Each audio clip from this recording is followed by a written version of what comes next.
Bienvenue. Aujourd'hui, on décortique une proposition qui pourrait, littéralement, changer les règles du jeu de la finance personnelle en France.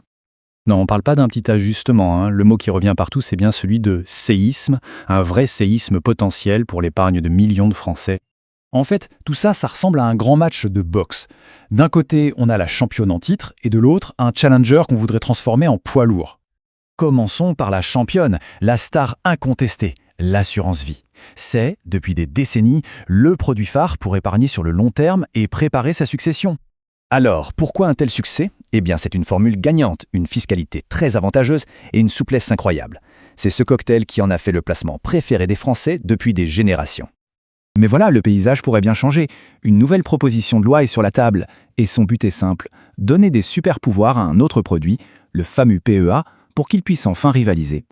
Bon, alors entrons dans le détail. La proposition, elle repose sur 4 changements majeurs.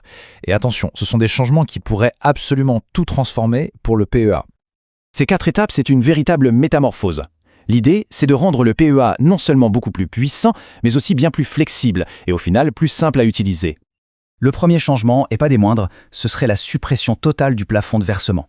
Fini, le fameux seuil des 150 000 €. On pourrait y mettre autant d'argent qu'on le souhaite. Le deuxième point, là c'est carrément une révolution.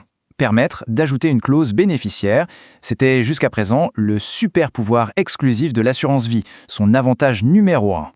Du coup, la question qui se pose est évidente. Si cette loi est votée, comment ce nouveau PEA se positionnerait face à l'assurance vie ? Le match serait-il équilibré ? Et ce tableau le montre parfaitement. Le cœur de la proposition, c'est ça. Le nouveau PEA viendrait tout simplement copier les avantages fiscaux et successoraux de l'assurance vie. Plafond, clause, abattement, il jouerait pour la première fois dans la même cour.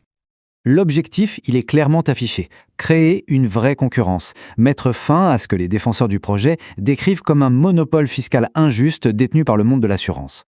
Bien sûr, un tel bouleversement aurait des conséquences en chaîne, un véritable effet domino sur tout le secteur financier. La question c'est qui y gagnerait et qui y perdrait ? Pour les épargnants, les avantages semblent évidents. Ils auraient un nouvel outil, très puissant, pour investir en actions, tout en préparant leur succession. Et qui dit plus de concurrence, dit potentiellement des frais qui pourraient baisser. Pour le secteur de l'assurance, en revanche, le choc serait rude. Ils verraient arriver un concurrent frontal et pourraient perdre leur exclusivité sur le marché très juteux de la transmission de patrimoine. Et puis, il y a l'impact pour l'économie en général. Cela pourrait diriger beaucoup plus d'épargne vers les actions européennes et donc soutenir directement les entreprises. Mais attention, il faut être très clair, même si l'idée est révolutionnaire, on n'y est pas encore, loin de là. Pour l'instant, le match n'a même pas commencé. La proposition de loi vient à peine d'être déposée. Devant elle, il y a tout un parcours législatif qui sera long et semé d'embûches avant une éventuelle adoption. Ce qui nous laisse avec une question fondamentale. Est-ce qu'on est en train d'assister aux prémices de la fin du règne sans partage de l'assurance vie ? L'avenir nous le dira.